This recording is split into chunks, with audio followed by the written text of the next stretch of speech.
Welcome back to வரன் reacts. இந்த வீடியோவில் தமிழக வெற்றி கழகத்தின் மதுரை மாநாடு தளபதி விஜயோட ஸ்பீச் தான் பார்க்க போகிறோம். ஆக்சுவலாக இந்த மாதிரியான வீடியோஸ் நான் ரியாக்ட் பண்ணதே இல்லை. ரொம்ப யோசிப்பேன் நான் பொலிட்டீஷியனை பற்றின வீடியோஸ்லாம் ரியாக்ட் பண்ணலாமா வேணாமா அப்படின்னு. ஆக்சுவலாக தாவேக்காவோட ஃபர்ஸ்ட் மாநாடப்பே ரியாக்ட் பண்ணலாம் அப்படின்னு நினச்சேன். பட் வேணாம் அப்படின்ற மாதிரி முடிவு பண்ணி ஆஃப்லைனில் பார்த்துட்டேன். ஃபேமிலியோட உட்காந்து பார்த்துட்டு இருந்தேன். இந்த வீடியோவுமே ஸ்டார்டிங்கில் கொஞ்சம் பார்த்தேன் நான். இவரோட ஸ்பீச்சுக்கு முன்னாடி நடந்ததாக இருக்கட்டும், ஸ்பீச்சில் கொஞ்சம் ஸ்டார்டிங்கில் நடந்ததுலாம் கொஞ்சம் பார்த்தேன் நான். பயங்கர என்ன சொல்கிறது, இந்த இடமே ஃபுல் எரப்ஷன் தான். அதில் ஒரு சில விஷயங்கள் எனக்கு கொஞ்சம் பிடிக்கவும் இல்லை. ஏன்னா அந்த ரேம்ப்லாம் அந்த மக்கள் ஏறி வந்துடுறாங்க. என்ன சொல்கிறது, ஒரு அன்பின் மிகுதி காரணமாக தான் ஏறி வந்துடுறாங்க. தளபதியை பார்த்துடணும், கட்டி பிடிச்சிடணும், ஒரு ஃபோட்டோ எடுத்துடணும். இது ஒரு லைஃப்பில் இந்த டைம் ஒரு ஆப்பர்ச்சுனிட்டி அது ஆப்பர்ச்சுனிட்டி கிடையாது அது. பட் அது ஒரு ஆப்பர்ச்சுனிட்டியாக நினச்சிக்கிட்டு இனிமேல் கிடைக்குமோ கிடைக்காதோ அப்படின்னு யோசிச்சு இந்த ரேம்ப் மேலெலாம் ஏறி வந்துடுறாங்க. ஸோ அதில் யாராச்சும் உங்களுக்கு சுற்றி உள்ளவங்களுக்கும் அடிபட ரொம்ப வாய்ப்பு இருக்குது. அது கொஞ்சம் பார்த்து பொதுமக்கள் நம்ம எல்லாம் கொஞ்சம் அப்படி தான் இருக்கணும். கொஞ்சம் அந்தளவுக்கு ஏறி அப்படி பண்ண வேண்டிய அவசியம் கிடையாது. துண்டெல்லாம் விசிறது அது எனக்கு பிடிக்கல. அவருக்குமே அது பிடிக்காதுன்னு நினைக்கிறேன். அவர் தளபதி விஜயமே அதை என்கரேஜ் பண்ண மாட்டார் அப்படின்றதான் எனக்கு தோணுது. இந்த மாதிரி ரேம்பில் ஏறுறதோ அந்த துண்டை வீசுறதோ அது வேணான்றதான் தோணுது. கொஞ்சம் நம்ம அதெல்லாம் பார்த்து இன்னும் சேஃபாக நடந்துக்கணும் அப்படின்றது என்னோட ஒரு கருத்து. அது மட்டும் இல்லாமல் இந்த ஸ்பீச் பார்க்குறபடி இன்னொரு விஷயமும் ஒரு டிஸ்க்ளைமராக நான் சொல்லிக்கிறேன். எனக்கு பாலிடிக்ஸ், அரசியல் அதெல்லாம் பற்றி அந்தளவு எனக்கு நாலேஜ் கிடையாது. ஒரு பொலிட்டீஷியன்ஸும் எப்படி எந்த மாதிரி இருப்பாங்க அப்படின்றது அந்தளவு எனக்கு நாலேஜ் இல்லை. பட் நடக்கிற விஷயங்கள் நம்ம யதார்த்தமாக பார்க்குறோம்ல. ஸோ நம்ம தமிழ்நாட்டில் என்னென்னலாம் நடக்குது அதை வச்சு மட்டும் எனக்கு தோன்றது என்னென்னா, இந்த தாட் எனக்கு ரொம்ப வருஷமாகவே இருக்கிறது என்னென்னா, ஒரு 2 கட்சி தான் மாறி இருக்குது, வேற ஒரு கட்சி வந்தா என்ன அப்படின்றது எனக்கு ரொம்ப வருஷமாகவே தோணும். அது தாவேக்காவாக இருந்தால் என்ன அப்படின்றது தான். மாற்றம் ஒன்று தானே மாறாதது. அது சொல்லிக்கிட்டு வீடியோ கொடுக்குறேன். நம்ம சேனல் மறக்காமல் சப்ஸ்கிரைப் பண்ணிக்கிட்டு பெல்லைக்கன் சேர்ந்து பாருங்க. நம்ம சேனல் சூப்பர் தேங்க்ஸ். மெம்பர்ஷிப்லாம் அன்லாக் ஆயிருக்கு. சப்போர்ட் பண்ணிச்சுலாம் பண்ணுங்கள். யூபிஐடி கூட ஆட் பண்ணியிருக்கேன். ரொம்ப உதவியாக இருக்கும். தளபதி விஜய் ஸ்பீச் போகலாம். சிங்கம், ஒரு சிங்கம் எப்போ எதுலையும் பெக்யூலியர் தான். ஒரு முறை சிங்கம் கரிச்சிச்சதுன்னா அந்த சவுண்ட்ல ஒரு 8 கிலோமீட்டருக்கு சும்மா அதிரும். எல்லா திசைகளும் அதிரும். அப்படிப்பட்ட அந்த சிங்கம் வேட்டைக்கு மட்டும்தான் வெளியில வரும். வேடிக்கை பார்க்கறதுக்கெல்லாம் வெளியில வராது. வேட்டையில கூட உயிரோடு இருக்கிற மிருகங்களை தான் வேட்டையாடும். அதுலயும் பெரும்பாலும் தன்னை விட பெரிய சைஸ் உள்ள மிருகங்களை தான் குறி வச்சு தாக்கும், ஜெயிக்கும். எவ்வளவு பசியில் இருந்தாலும் உயிர் இல்லாததை, கெட்டு போனதை தொட்டு கூட பார்க்காது. அப்படிப்பட்ட அந்த சிங்கம் அவ்வளவு ஈஸியா எதையும் தொடாது, தொட்டா விடாது. அப்படி பண்றது நல்லா இருக்கு. எனக்கு அந்த மேனேஜர் பிடிச்சிருக்கு. காட்டோட 4 பக்கமும் மார்க்கிங் மை டெரிட்டரின்னு தன்னுடைய பவுண்டரியை தானே வகுக்கும். அப்படிதான் அந்த காட்டையே தன்னோட கண்ட்ரோல்ல வச்சிருக்கும். சிங்கத்துக்கு கூட்டத்தோட இருக்கிறதுக்கும் தெரியும், தனியா இருக்கிறதுக்கும் தெரியும். முகத்துல ஒரு புன்னகையோட பேசிட்டு இருப்பாங்க. அப்படியே தனியா வரணும்னு நினைச்சாலும் அஞ்சாம அலட்டிக்காம சும்மா கெத்தா தனியா வந்து அத்தனை பேருக்கும் தண்ணி காட்டும். எப்போ எதுலயும் தன்னோட தனித்தன்மை இழக்கவே இழக்காது. Yes, a lion is always a lion. கோட்ல டயலாக் இல்ல. There are so many jackals and other animals in the forest, but there will be only one lion, the Lion King. And even if it is single, it will be the king of jungle. ரைமிங்ல அல்லாஹ் சொல்றாருல. It is not only a description but also a clear declaration. சிங்கத்தை பத்தி பேசிட்டு நம்ம சிங்க குட்டிகளையும் சிங்க பெண்களையும் பத்தி நம்ம பேசாம இருக்க முடியுமா? அவங்கள எப்படி நான் மறப்பேன்? அவங்க தான் என்னுடைய உயிராச்சே, என் நெஞ்சில் குடியிருக்கும். அவ்வளோதான். இப்போதான் ஸ்டார்ட் பண்றாரு அஃபிஷியலா ஸ்பீச்சை. அது வந்து ஒரு முன்னுரை மாதிரி இதுவரைக்கும் பேசுனது. என்னுடைய தோழர்களுக்கும் தோழிகளுக்கும் நண்பா நண்பி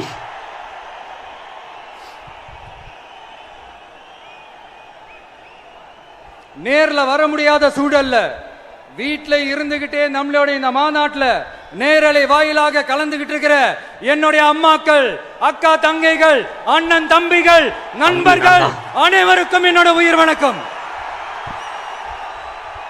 போன மாநாடு என்னோட உயிர் வணக்கம். பார்த்தோம்லாம் என்னோட உயிர் வணக்கம். போன தடவை வந்த மாதிரி அதே அளவு தான் வந்திருக்காங்க என்ன மக்கள்.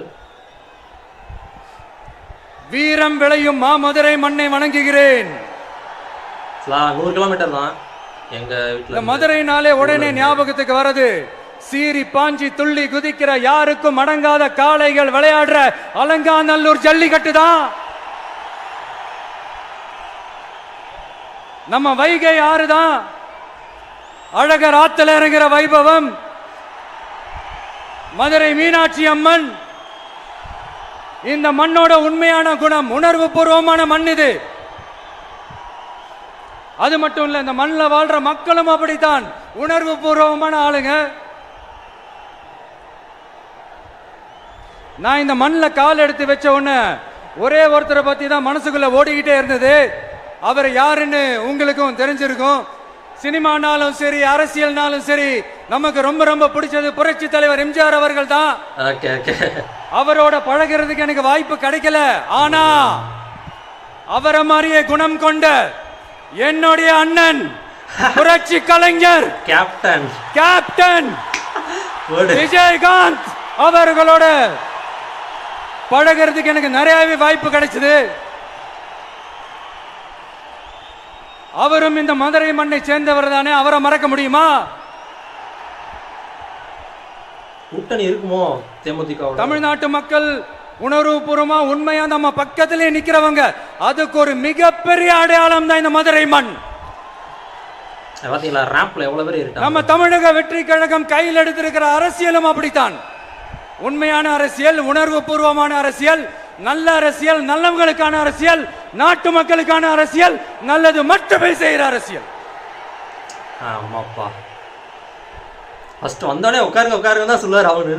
நம்மளுடைய இந்த 2வது மாநில மாநாடு வாகை சூடும் வரலாறு திரும்புகிறது. அப்படி இந்த மாநாட்டுக்கு பேர் வச்சிருக்கிறோம். 1967 1977 நம்ம தமிழக அரசியல் ஒரு மிகப்பெரிய ஆட்சி அதிகார மாற்றங்கள் ஒண்ணு நடந்துச்சு இல்லையா? அதே மாதிரிதான் அடுத்த வருஷம் 2026 அப்படி ஒரு வரலாறு திரும்ப போகுதுன்னு உறுதியா சொல்றதுக்கான மாநாடு தான் நம்மளோட 2வது மாநில மாநாடு. விக்கிரவாண்டி விசாலையில் நம்மளுடைய ஃபர்ஸ்ட் மாநாடு நடத்தணும், வெற்றி கொள்கை திருவிழா. அதுக்கப்புறமே நீங்க பார்த்திருப்பீங்க தமிழக அரசியல் அந்த தட்ப வெப்பத்தையே மாத்தினுச்சு. நமக்கு எதிராக எத்தனை குரல்கள். ஆனா உங்களுக்கு தான் நம்மளை பத்தி நல்லா தெரியுமே. எந்த குரலையும் காதலையே போட்டுக்காம மக்களோட குரலை மட்டுமே கேட்டுக்கிட்டு நமக்கு எதிராக வர அத்தனை கூக்குரல்களையும் சின்னதா ஒரு சிரிப்போடவே கடந்து வந்திருக்கிறோம். அது இல்லாம நம்ம மாநாட்டில் ஒலிக்கிற இந்த குரல் இந்த ஒற்றை தமிழ் மகனோட குரல் மட்டுமல்ல, ஒட்டுமொத்த தமிழ்நாட்டு மக்களுடைய குரல். தமிழ்நாட்டில் இருக்கிற ஒவ்வொரு வீட்டில இருந்தும் ஒலிக்கிற குரல். ஒட்டுமொத்த உலகெங்கும் வாழும் ஒவ்வொரு தமிழ் வீட்டிலிருந்தும் எழும் குரல். இந்த சினிமா என்கிற மாபெரும் கலை ஆயுதத்தின் வாயிலாக சாதி, மதம், இனம், பாலினம், மொழி கடந்து இந்த நாட்டின் மூளை முடுக்கெங்கும் ரசிகர்களாக இருந்து தோழர்களாக நம்மோடு பயணிக்க துவங்கியுள்ள அனைவரோடும் இணைந்த ஒவ்வொரு மனிதருக்காகவும் ஒலிக்கிற உரிமை குரல். மாநில உரிமைக்காக, பெண் உரிமைக்காக, சமூக நீதிக்காக, சமநீதிக்காக, மதச்சார்பின்மைக்காக உண்மையா ஒலிக்கிற குரல். அதனால் இந்த குரலுக்கு எதிராக இன்னும் இன்னும் எத்தனை எத்தனை குரல்கள் வந்தாலும் ஓங்கி ஒலிக்குமே தவிர ஒரு நாளும் ஓயவே ஓயாது. Yes, it is an unstoppable voice, an unstoppable force. நல்லா போல்டா இன்னும் ஸ்ட்ராங்கா பேசுற மாதிரி இருக்குல. ஃபர்ஸ்ட் நம்ம அரசியலுக்கு வரதுக்கு முன்னாடி அட இவர்தான் வர மாட்டாரியா, அவரே வரல, இவரே வரல, இவருங்க வர போறாரு அப்படின்ட்டு நிறைய பேர் ஜோஷியம் சொன்னாங்க. ரஜினிகாந்த். அப்புறம் நம்ம கட்சியினுடைய பேர் அறிவிச்சதுக்கு அப்புறம் பேரு தானே அறிவிச்சிருக்கிறாரு, மக்கள் கிட்ட பேரு வாங்கணும்ல, அதெல்லாம் முடியாது. நானும் பார்த்தேன். அப்புறம் ரொம்ப முக்கியமா மாநாடு, மாநாடுலாம் எவ்வளவு பெரிய விஷயம். அதெல்லாம் இவர் ஒத்தால எப்படி பண்ண முடியும்? சும்மா பக்கத்துல புஷியானதை வச்சுக்கிட்டு மாநாடுல எப்படி நடத்தி காட்ட முடியும்? அதெல்லாம் அவங்களால முடியாது. அப்புறம் மழை பெஞ்சிரும், மழை பெஞ்சு எல்லாத்தையும் எடுத்துரும். ஏன் என் கூட இருக்கிறவங்களே கூட தான் சொன்னாங்க. அதுக்கப்புறம் என்ன நடந்துச்சுன்னு உங்களுக்கு தெரியும். இப்ப புதுசா ஒன்று சொல்ல ஆரம்பிச்சிருக்கிறாங்க. அது என்னடானா, ஆட்சியை பிடிக்கிறதெல்லாம் அவ்வளவு ஈஸி இல்லை இல்லையா? இப்ப அதெல்லாம் விட்டாங்க. இப்ப இங்க வந்துட்டாங்க. இவர் நேரா ஷூட்டிங்ல இருந்து வருவாராம், வந்து ஆட்சியை பிடிப்பாராம். அது எப்படி இவராலே முடியும்? அவராலே முடியல, இவராலே முடியல. அவருக்கு அத்தனை வருஷம் ஆச்சு, இவராலே எப்படி முடியும்ட்டு ஒரு பக்கம் ரஜினிகாந்த் தான், அவரை தான் சொல்றேன். இன்னொரு பக்கம் கூட்டம்லாம் ஓகே தான், அது எப்படி ஓட்டா மாறும் அப்படின்றது இன்னொரு பக்கம். இப்படி கதை, திரைக்கதை, வசனம், இயக்கம், பாடல்கள்,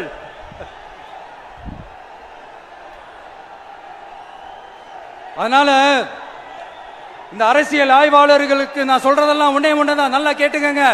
இந்த விஜய் ஏதோ இந்த பல லட்சம் பேர் கூடுற கூட்டத்தில் மட்டுமே இருக்கிறாரு அப்படின்னு மட்டும் தப்பு கணக்கு போட்டாதீங்க. ஏன்னா நம்மளுடைய இந்த கூட்டம் வெறும் ஓட்டா மட்டும் இல்லைங்க. வரப்போற தேர்தலில் மக்கள் விரோத ஆட்சியாளர்களுக்கு நாம வைக்க போற வேட்டா, நம்மளை கோட்டைக்கு அனுப்ப போற ரூட்டா இருக்க போதுன்னு சீக்கிரமாவே தெரிஞ்சுப்பீங்க. ஏன்னா கோடிக்கணக்கானவங்களோட ஹார்ட்லயும் வீட்லயும் ஏற்கனவே ஆல்ரெடி உயிரா உணர்வா உறவா இருக்கிறோம். நம்மளுடைய கனெக்ட் எல்லாம் வெறும் மக்களோட மட்டும்தான். நாம யாருன்னு அவங்களுக்கு தெரியும், அவங்க யாருன்னு நமக்கு தெரியும். நாமளும் நம்ம மக்களும் எப்படி இருக்கிறோம்னு எதிரிங்களுக்கு நல்லாவே தெரியும். இருந்தாலும் இந்த விஜய் எதுக்குப்பா வந்திருக்கிறாரு? இவர் என்ன புதுசா என்ன திட்டம்லாம் சொல்லிட்டாரு அப்படின்னு வேற நிறைய கேள்விகள். இந்த சொல்றேன், தெரிஞ்சுக்கங்க. பெண் குழந்தைகள், பெண்கள் மற்றும் வயசானவங்களோட பாதுகாப்புல தான் நம்ம பிரையாரிட்டியே. அடுத்து இளைஞர்கள், உழவர்கள், உழைப்பாளர்கள், நெசவாளர்கள், மீனவர்கள், ஆதரவற்ற முதியோர்கள், மாற்றுத்திறனாளிகள், மூன்றாம் பால் இனத்தவர்கள்னு இன்னும் யாருக்கெல்லாம் கவர்மெண்டோட ஒரு ஸ்பெஷல் அட்டென்ஷன் தேவையோ அவங்க எல்லாருக்குமான ஒரு கவர்மெண்ட் அமைக்கிறது தான் நம்ம இலக்கே. நான் ஏற்கனவே சொன்னது தான் இங்க நான் திரும்பவும் சொல்றேன். நம்மளுடைய இந்த தமிழக வெற்றி கழகம் ஏதோ அரசியல் ஆதாயத்துக்காக தொடங்கப்பட்ட கட்சியெல்லாம் கிடையாதுங்க. கொள்கை கோட்பாடுகளோடு தந்தை பெரியார், பெருந்தலைவர் காமராஜர், அண்ணல் அம்பேத்கர், வீரமங்க வேலு நாச்சியார், மக்கள் சேவகர் அஞ்சலை அம்மாள், நம்மளுடைய 5 கொள்கை தலைவர்களோட வழிகாட்டுதல்களோடு தொடங்கப்பட்ட கட்சி. நம்ம ஸ்டாண்ட்ல நாம எப்பவுமே ஸ்ட்ராங்கா தாங்க இருக்கிறோம். அதுல எந்த மாற்றத்துக்கோ எந்த சமரசத்துக்கோ துளி கூட இடமில்லை. நம்மளுடைய ஒரே கொள்கை எதிரி பாஜக தான். எம்ஜிஆர் அண்ட் அண்ணா அவங்களோட போஸ்டரும் முன்னாடி இருந்துச்சு. நம்மளுடைய ஒரே அரசியல் எதிரி திமுக தான்.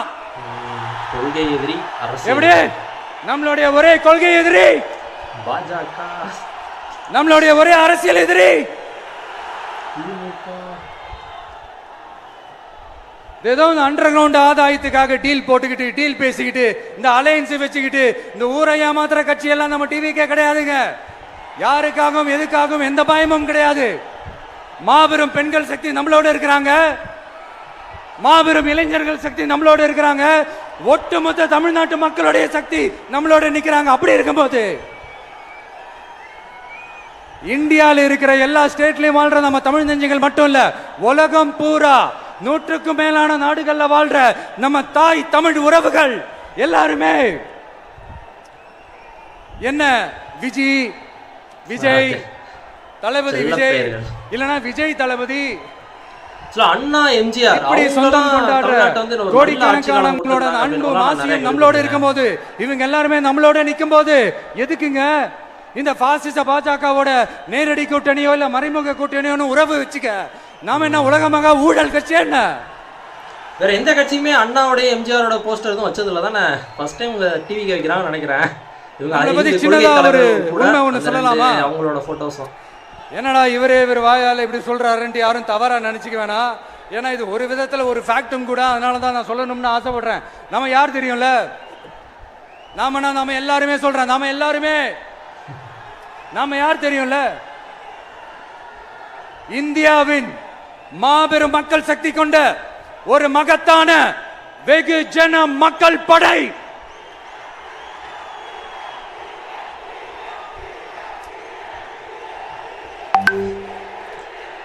அந்த சத்தம் அப்படின்னு.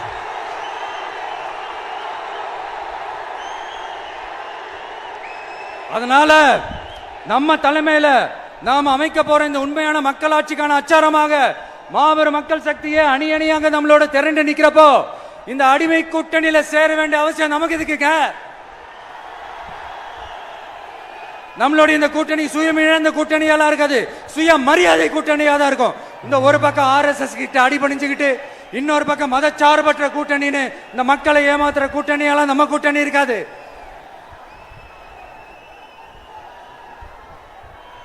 நான் இப்பவும் சொல்றேன், நம்மளை நம்பி வர்றவங்களுக்கு ஆட்சியிலும் அதிகாரத்திலும் உறுதியாக பங்களிப்பு செய்யப்படும். உடனே இந்த கேள்விகள்லாம் வரும், யாரு போறா, இந்த கேள்விகள்லாம் வரும். இந்த கேள்விகளுக்கெல்லாம் ஒரே ஒரு பதில் தான், சஸ்பென்ஸ்ல சஞ்சாரம் செய்யுங்க. ஆனா ஒண்ணு, 2026ல 2 பேருக்கு நடுவுல தான் போட்டியே. டிஎம்கே டிவிகே, ஒன்னு டிவிகே இன்னொன்னு டிஎம்கே. அதான் அந்த கூட்டணி போட்டி எப்படி இருக்க போகுதுன்னா சொல்றாருல, அதுக்கு வந்து ஃபர்ஸ்ட் கேள்வி வச்சு எப்படியாவது நம்ம தப்பிச்சிடலாம். இவரே இப்பதான் வந்திருக்காரு, இவர் என்ன ஆட்சியில பங்குதாரன்னு சொல்றாரு. அரத பழைய இந்த மேத்தமேட்டிக்ஸ் அரித்மேட்டிக்ஸ் இதெல்லாம் வச்சு எப்படியாவது நம்ம தப்பிச்சிடலாம் அப்படின்னு நினைக்கிறவங்களோட அந்த கனவு ஒரு நாளும் மைப்படாது. சரி, இப்ப நம்ம வேற ஒரு ஏரியாவுக்கு ஒண்ணு வருவோம். எதிர்காலம் வரும், என் கடமை வரும், இந்த கூட்டத்தின் ஆட்டத்தை ஒழிப்பேன். சிரிப்புதான். மக்கள் அரசியல் என்ற அந்த சவுக்க கையில் எடுக்கலாமா? ஜனநாயகன் யாருக்கு எதிரான தானே கேக்குறீங்க? வேற யாரு? மறைமுக உறவுக்காரர்களான பாசிச பாஜகவும் பாய்சன் திமுகவும் தான். மாண்புமிகு பிரதமர் நரேந்திர மோடிஜி அவர்களே 3வது முறையா ஒன்றியத்தோட ஆட்சி அதிகாரத்தை நீங்க தானே கையில் வச்சிருக்கிறீங்க. இல்ல, நாங்க தெரியாம தான் கேட்கிறோம். நீங்க ஆட்சிக்கு வந்தது ஒட்டுமொத்த மக்களுக்கும் நல்லது செய்யவா, இல்ல நம்மளுடைய இந்த இஸ்லாமிய நண்பர்களுக்கும் இஸ்லாமிய தோழர்களுக்கும் எதிராக சதி செய்யவா? மக்களுக்கு உங்ககிட்ட கேட்கறதுக்குன்னு ஏராளமான கேள்விகள் இருக்குது. அதனால அவங்க சார்பா, அவங்கள ஒருத்தனா, அவங்களோட ஒரு உண்மையான ஒரு பிரதிநிதியா உங்ககிட்ட சில கேள்விகள் கேட்கணும். மிஸ்டர் பிரைம் மினிஸ்டர் அவர்களே,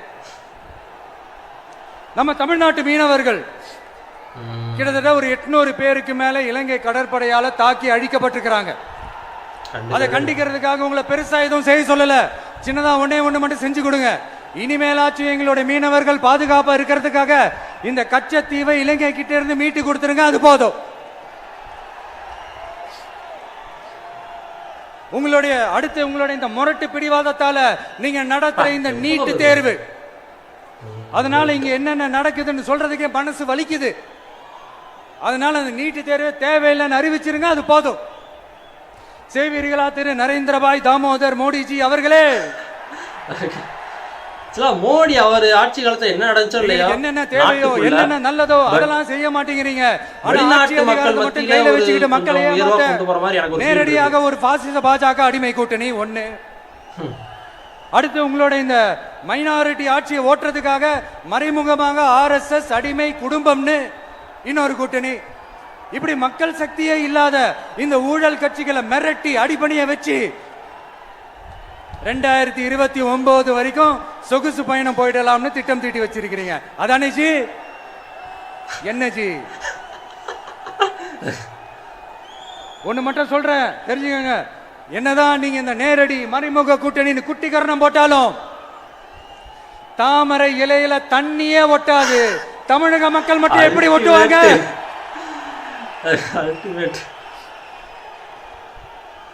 இங்க ஒரு MP சீட்டு கூட தரலன்றதுக்காக தமிழ்நாட்டுக்கும் தமிழ்நாட்டு மக்களுக்கும் எதுவுமே செய்யாம ஓரவஞ்சனை செய்யுது இந்த ஒன்றிய பாஜக அரசு. சங்கம் வச்சு தமிழ் வளர்த்த மண் இந்த மதுரை மண். அதனால இங்க அந்த கீழடியில கிடைச்ச ஆதாரங்களை எல்லாம் மறைச்சிட்டு எங்க நாகரிகத்தையும் எங்க வரலாறையும் அழிக்கிறதுக்காக உள்ளடி வேலை செய்யலாம்னு நினைக்கிறீங்க. தமிழ்நாட்டை தொட்ட என்ன நடக்கும்? நீங்க பல உதாரணங்கள் இருக்குது. அதனால இதையெல்லாம் மறைச்சிட்டு எங்க மக்களை ஏமாத்திடலாம்னு மட்டும் நினைக்காதீங்க. மத நல்லிணக்கத்திற்கு பெயர் பெற்ற இந்த மதுரை மண்ணிலிருந்து சொல்றேன், உங்க எண்ணமெல்லாம் ஒரு நாளும் ஈடேறாது. நேஷனல் பாலிடிக்ஸ் வர, ஜியோ பாலிடிக்ஸ் வர. ஜியோ பாலிடிக்ஸ் கொஞ்சம் நல்லாவே இருக்கு, பட் நாட்டுக்குள்ள எம்ஜிஆர்னா யார் தெரியும்ல, அவர் மாஸ்னா என்னன்னு தெரியும்ல. அவர் உயிரோடு இருக்கிற வரைக்கும் அந்த சிஎம் சீட்டை பத்தி ஒருத்தராலையும் நினைச்சு கூட பார்க்க முடியல, கனவு கூட காண முடியல. எம்ஜிஆர் எப்படியாவது அந்த சிஎம் சீட்டை என்கிட்ட கொடுத்துருங்க, என் நண்பர் எம்ஜிஆர் திரும்ப வந்ததுக்கு அப்புறம் நான் திருப்பி கொடுத்துட்றேன்னு தன்னோட எதிரியை கூட மக்கள் கிட்ட கெஞ்ச வச்சவர் எம்ஜிஆர். எப்படி கெஞ்ச வச்சவர். அதனால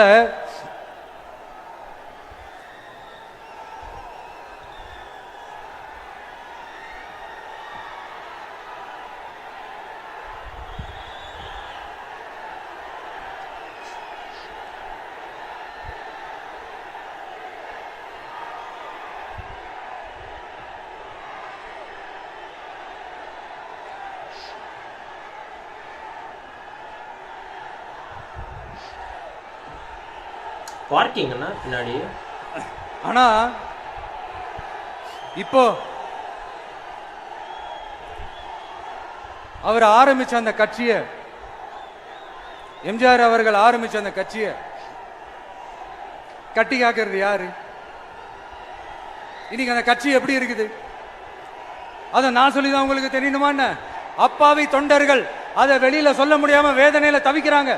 2026 சட்டமன்ற தேர்தலில் யாருக்கு ஓட்டு போடணும், எப்படிப்பட்ட ஆட்சி இங்க அமையணும்னு அந்த அப்பழுக்கற்ற அந்த தொண்டர்களுக்கும் ரொம்ப நல்லாவே தெரியும். அதனால என்ன வேஷம் போட்டுக்கிட்டு பாஜக இங்க தமிழ்நாட்டுக்குள்ள வந்தாலும் அவங்க வித்தை எல்லாம் இங்க வேலைக்கே ஆகாது.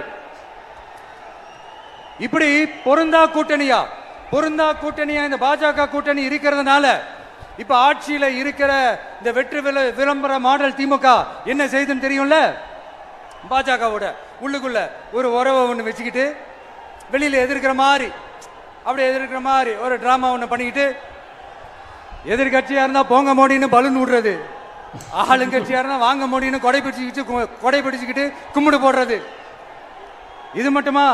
ஒரு ரைடுன்னு ஒன்று வந்துட்டா போதும், இது வரைக்கும் போகவே போகாத ஒரு மீட்டிங், அதை காரணம் காட்டி டெல்லிக்கு போறது, அங்க ஒரு சீக்கிரட் மீட்டிங் நடத்துறது.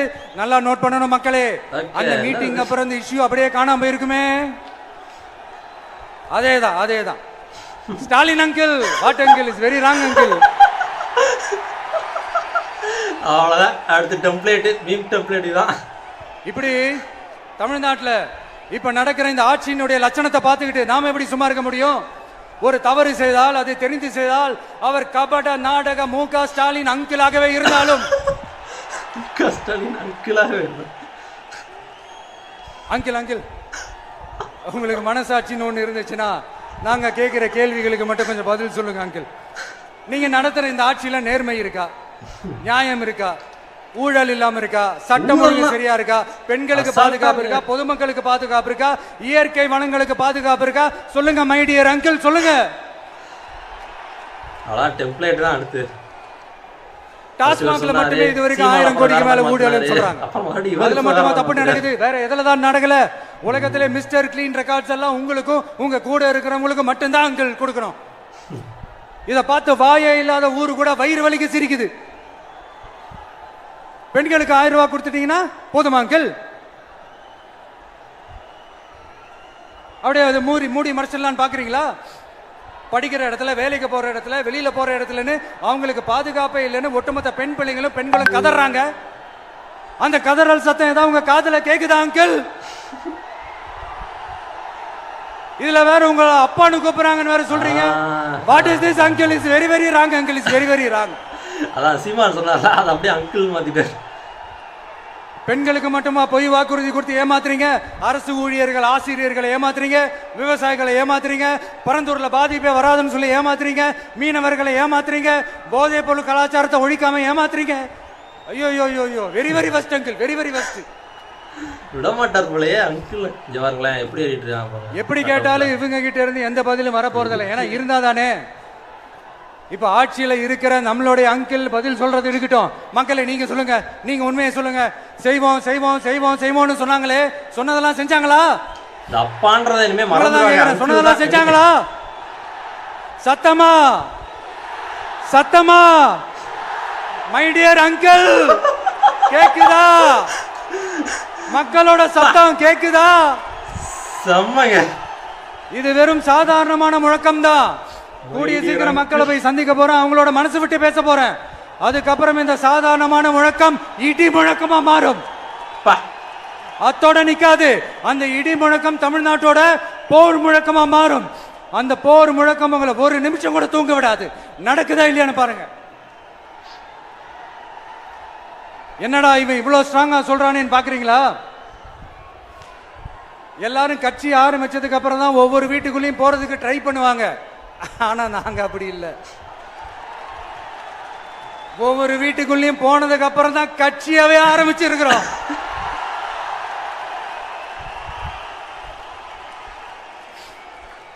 அதனால ஒட்டுமொத்தமா எல்லாருமா சேர்ந்து இந்த திமுக ஆட்சிய, கபட நாடக திமுக ஆட்சிய 2026 தேர்தலில் வீட்டுக்கு அனுப்புறோம். வீட்டுக்கு அனுப்புறோம். என்ன நண்பா, சரிதானே? என்ன நண்பி, செய்வீர்கள் தானே? இப்போ உங்களுக்கு சின்னதா ஒரு சர்ப்ரைஸ். நம்ம கட்சியினுடைய வேட்பாளர் பட்டியலை இப்ப நான் அறிவிக்க போறேன். மதுரை கிழக்கு வேட்பாளர் விஜய். இன்னும் முடிக்கல, இன்னும் முடிக்கல, ஒரு நிமிஷம், இன்னும் முடிக்கல. மதுரை மேற்கு வேட்பாளர் விஜய். மதுரை மத்தி வேட்பாளர் விஜய். மதுரை தெற்கு வேட்பாளர் விஜய். மதுரை வடக்கு வேட்பாளர் விஜய். மேலூர் விஜய். சோழவந்தான் விஜய். திருப்பரங்குன்றம் விஜய். திருமங்கலம் விஜய். உசிலம்பட்டி விஜய். யாரு வேற வேற ஆள் கிடையாது, எல்லாமே நான் தான்ற மாதிரி சொல்ல வராரு.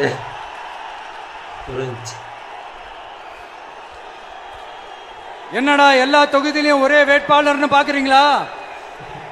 234 தொகுதியிலையும் இந்த விஜய் தான். அதாவது உங்க விஜய் தான் உங்க சின்னம்.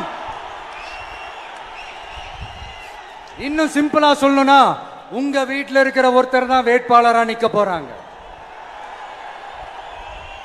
அந்த வேட்பாளரும் நானும் வேறு வேறு இல்லை. அவருக்கு ஓட்டு போட்டீங்கன்னா எனக்கு ஓட்டு போட்ட மாதிரி. இந்த முகத்துக்காக நீங்க ஓட்டு போட்டீங்கன்னா உங்க வீட்டில் இருக்கிற உங்களுடைய வேட்பாளர் ஜெயிச்ச மாதிரி.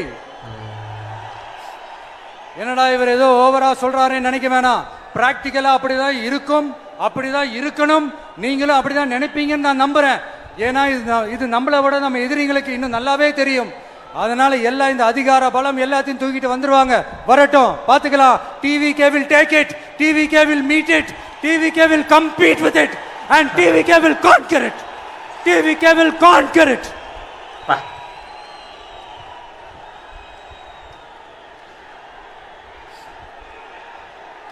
ஏன் அந்த வந்திருக்குன்னு தெரியல. இமேஜ்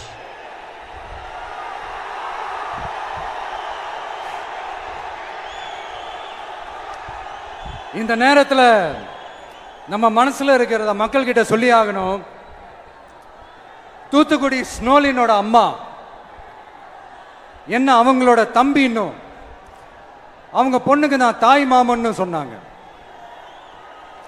அந்த அக்காவோட குழந்தைக்கு மட்டும் இல்லைங்க, என்ன அண்ணனா தம்பியா நினைக்கிற தமிழ்நாட்டில் இருக்கிற என்னோட எல்லா சகோதரிகளின் குழந்தைகளுக்கும் நான் இன்னைக்கு மட்டும் இல்ல, என்னைக்குமே ஒரு தாய் மாமனா தான் இருப்பேன். வித்தியாசம் புரியுதா? அவர் அங்கிள், இவர் தாய் மாமன். நீங்க எல்லாரும் என்னுடைய ரத்த உறவு, கூட பிறந்த பொறுப்பு. எக்ஸாக்ட் டிரான்ஸ்லேஷன் ஒரே மாதிரி தான். வீட்டு ரேஷன் கார்டுல வேணா உங்க பேர் இல்லாம இருக்கலாம், உங்க வீட்டு ரேஷன் கார்டுல வேணா என் பேர் இல்லாம இருக்கலாம். ஆனா நாம எல்லாரும் ஒண்ணுதான், உறவுதான். நமக்கு இடையே எந்த அரசியலும் உள்ள நுழையவே முடியாது. எனக்கு வித்தியாசம் இருக்குது. எந்த அங்கிளும் உள்ள வரும். என்கிட்ட இருந்து உங்களையும் உங்ககிட்ட இருந்து என்னையும் எந்த சக்தியாலும் பிரிக்கவே முடியாது. எந்த அங்கிளும் பிரிக்க முடியாது. டக்குனு எனக்கு அந்த அப்புறம் நான் ஒன்னும் இந்த மார்க்கெட் போனதுக்கு அப்புறம், ரிட்டையர் ஆனதுக்கு அப்புறம் அடைக்கலம் தேடி அரசியலுக்கு வரல. படைக்கலனோட வந்திருக்கிறோம், பவர்ஃபுல் ஃபோர்ஸோட. மாபெரும் படை வரிசையோட எல்லாத்துக்கும் தயாராகி தான் வந்திருக்கிறோம். இவ்வளவு தயாரா நாம அரசியலுக்கு வர்றதுக்கு ரொம்ப ரொம்ப முக்கிய காரணம் ஒண்ணு இருக்கு. அது என்ன தெரியுமா? நன்றி கடன், நன்றி கடன், நன்றி கடன். கிட்டத்தட்ட ஒரு 30 வருஷத்துக்கு மேல நீங்க தான், நம்ம மக்கள் தான் என் கூட நிக்கிறீங்க, எனக்காக நிக்கிறீங்க, என்னை தாங்கி பிடிக்கிறீங்க, மனசுல ஏந்தி பிடிக்கிறீங்க, தாய் அன்போட மடியில ஏந்திக்கிறீங்க. உண்மையை சொல்லணும்னா வேற யாரை விடவும் எனக்கு இந்த அன்பையும் ஆதரவையும் கொடுத்திருக்கிறீங்க. என் மேல உயிரையே வச்சிருக்கிறீங்க. என்ன உங்க வீட்டுல ஒருத்தனாவே ஆக்கிட்டீங்க. நீங்க எனக்கு கடவுள் கொடுத்த வரம்.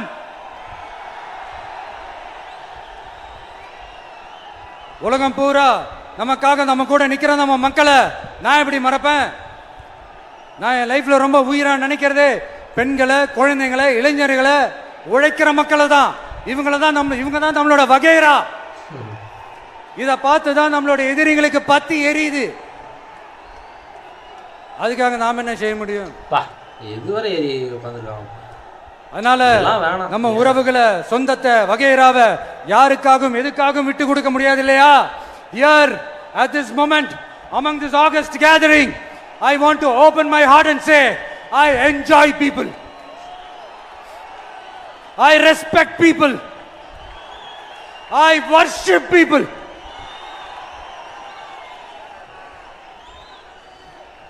சரிப்பா, இவ்வளவு செஞ்ச நம்ம மக்களுக்கு நன்றி கடனா உன்னால முழுமையா செலுத்த முடியுமான்னு கேட்டா சத்தியமா சொல்றேன், என்னால முடியாதுதான். இன்னும் எத்தனை ஜென்மம் எடுத்தாலும் அந்த நன்றி கடனை என்னால தீர்க்கவே முடியாது. அப்புறம் என்ன மானாவுக்கடா நீ வந்திருக்க அதானே கேக்குறீங்க? மைண்ட் வாய்ஸ் கேட்ட மாதிரி. வாழ்நாள் முழுக்க நம்ம மக்களுக்காக ஆதரவா துணையா நிக்கிறத தவிர, அவங்களுக்காக உழைக்கிறத தவிர எனக்கு வேற எந்த எண்ணமும் இல்லை. எனக்கு இப்ப வேற வேலையும் இல்லை. இனிமே எனக்கு இதான் என் வேலையே. என் கடன் இனி என் மக்களுக்கு பணி செய்து கிடப்பதே. இப்படியா ஹார்ட் டு ஹார்ட் யதார்த்தமா பேசிய பழகிட்டோம். இதுக்கு மேலேயும் எனக்கும் மக்களுக்கும் இடையே இருக்கிற அந்த உறவை பத்தி நான் பேச ஆரம்பிச்சேன்னா ஒரு மாதிரி எமோஷனல் ஆயிடுவேன். அப்புறம் அதை கண்ட்ரோல் பண்றது ரொம்ப கஷ்டம். அதனால என்ன மனசார நேசிக்கிற நம்ம மக்களுக்கு ஒன்னே ஒன்று சொல்றேன். இந்த விஜய் உங்க விஜய், உங்களுக்கான விஜய், உங்களுக்காக மட்டுமே இருக்கிற விஜய். உங்க கூட நிக்க, உங்களுக்காக நிக்க, உண்மையா நிக்க, உணர்வோட நிக்க, உறுதியா நிக்க, உங்க கூட பேச, உங்களுக்காக பேச, உண்மையா பேச, உணர்வோட பேச, உறுதியா பேச, உங்களுக்காக சேவை செய்ய உங்க விஜய் நான் வர. ஒரு சாங் கூட வந்துச்சுன்னு நினைக்கிறேன். ஆமா, இந்த ஸ்பீச் எல்லாம் முன்னாடி சாங் போட்டாங்க, நான் வரேன் அப்படின்னு லாஸ்ட்ல முடியும். சொல்லல முக்கியம், செயல் செயல் செயல் தான் முக்கியம். செய்கை தான் சும்மா சிறப்பா இருக்கணும். நான் ஆட்சிக்கு வந்தேன்னா சும்மா அது செய்வேன், இது செய்வேன், நல்லது செய்வேன், உருட்டுவேன், புரட்டுவேன், அதெல்லாம் கிடையாது. செய்யறதுக்கு, நல்லது செய்யறதுக்கு, நல்லது செய்யறதுக்கு மட்டும்தான் இந்த விஜய். அப்புறம் ஒரு அரசியல் தலைவன் அவன் சினிமாக்காரனா, நல்லவனா, கெட்டவனா, இதெல்லாம் தாண்டி அவன் உண்மையானவனா, அதுதான் ரொம்ப ரொம்ப முக்கியம். இது சம்பந்தமா ஒரு குட்டி கதை ஒன்று சொல்றேன். கதை எதுவும் சொல்லலையே நினைச்சுக்கிட்டு இருந்தேன். நாட்டுல ஒரு ராஜா தனக்கு பக்கபலமா இருக்கிறதுக்காக, கூட துணையா இருக்கிறதுக்காக ஒரு தளபதியை தேடுறாரு. சரியான தகுதிகளோட ஒரு 10 பேர் செலக்ட் ஆகுறாங்க. ஆனா அதுல ஒருத்தர் மட்டும் தான் செலக்ட் பண்ணணும். அதனால அந்த ராஜா என்ன பண்றாருன்னா ஒரு டெஸ்ட் வைக்கிறார். அந்த 10 பேர் கையிலையும் விதை நெல்லை கொடுத்து இதை நல்லா வளர்த்து கொண்டு வாங்க, ஒரு 3 மாசம் கழிச்சு வாங்கன்னு சொல்லி அனுப்பி வச்சிடுறாரு. 3 மாசம் கழிச்சு வரும்போது அதுல ஒருத்தர் ஆளு உயரத்துக்கு வளர்த்திருந்தாரு, ஒருத்தர் தோல் உயரத்துக்கு வளர்த்திருந்தாரு. அதுல ஒரு 9 பேரும் நல்லா வளர்த்து கொண்டு வந்திருந்தாங்க. ஒருத்தர் மட்டும் வெறும் தொட்டியோடவே வந்தாரு. என்னன்னு கேட்டதுக்கு, நானும் தண்ணி ஊத்தி ஊத்தி பாக்குறேன், உரம் வச்சு வச்சு பாக்குறேன், வளரவே மாட்டேங்குது ராஜா, என்ன பண்றதுன்னு தெரியலன்னு சொன்னதுக்கு ராஜா அவரை கட்டி அணைச்சிக்கிட்டு, இனிமே நீதான் என்னுடைய தளபதி, எல்லா அதிகாரமும் உனக்கு தான் சொன்னாரு. ஏன்னா 10 பேர் கையிலையும் ராஜா கொடுத்தது அவித்த விதை நெல், அது முளைக்கவே முளைக்காது. அதனால அந்த 9 திருட்டு பயலும் என்ன பண்ணிருக்காங்கன்னா வேற விதை நெல்லை வாங்கி அதை வளர்த்துட்டு ராஜாவையும் மக்களையும் ஏமாத்திருக்கிறாங்க. ஆனா இவர் மட்டும் உண்மையை போட்டு உடைச்சிட்டார். அதனால ஒரு நாட்டுக்கு திறமை எந்த அளவுக்கு முக்கியமோ அந்த அளவுக்கு உண்மையும் நேர்மையும் முக்கியம். இப்போ நீங்க எல்லாரும் தான் அந்த ராஜா. நீங்க தேர்ந்தெடுக்க போற அந்த தளபதி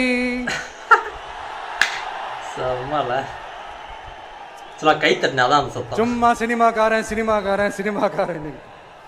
அம்பேத்கர் அவர்களை தோக்கடிச்சது சினிமாக்காரன் இல்ல, அரசியல்வாதி. காமராஜர் அவர்களை தோக்கடிச்சது இங்க விருதுநகர் பகுதியில் தோக்கடிச்சது சினிமாக்காரன் இல்ல, இன்னொரு அரசியல்வாதி. இன்னைக்கும் நம்ம கூட வாழ்ந்துட்டு இருக்கிற நல்ல கண்ணு ஐயாவை தோக்கடிச்சது சினிமாக்காரன் இல்ல, அரசியல்வாதி. இப்படிப்பட்ட நல்ல நல்ல தலைவர்களை எதிர்த்து நின்று தோக்கடிக்கணும்னு அந்த எண்ணத்தை உருவாக்குனது சினிமாக்காரன் இல்ல, அரசியல்வாதி. அதனால எல்லா அரசியல்வாதியும் அறிவாளியும் கிடையாது, எல்லா சினிமாக்காரனும் முட்டாளும் கிடையாது. கான்பிடண்டா இருங்க, நல்லதே நடக்கும், வெற்றி நிச்சயம். மீண்டும் சந்திக்கும் வரை நன்றி, வணக்கம்.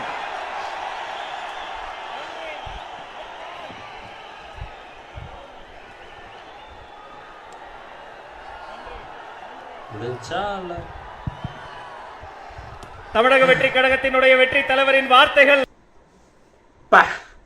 செம்ம ஸ்பீச்சில் அதான் எனக்கு இன்னுமே ஸ்ட்ராங்கராக இருக்கிற மாதிரி தான் எனக்கு ஃபீல் ஆகுது. போனாட்டியோட இன்னுமே ஸ்ட்ராங்கர் ஸ்பீச்சாக தான் இது இருக்குது. ரொம்ப அடித்து பேசிட்டார்ல அங்கிள். அது கண்டிப்பாக மீம் டெப்லெட்டாக வந்துருங்க, அதில் எந்த மாற்று கருத்து இல்லை. ஆக்சுவலாக இன்னுமே நிறைய கேள்விகள் வரும்னு நினைக்கிறேன்.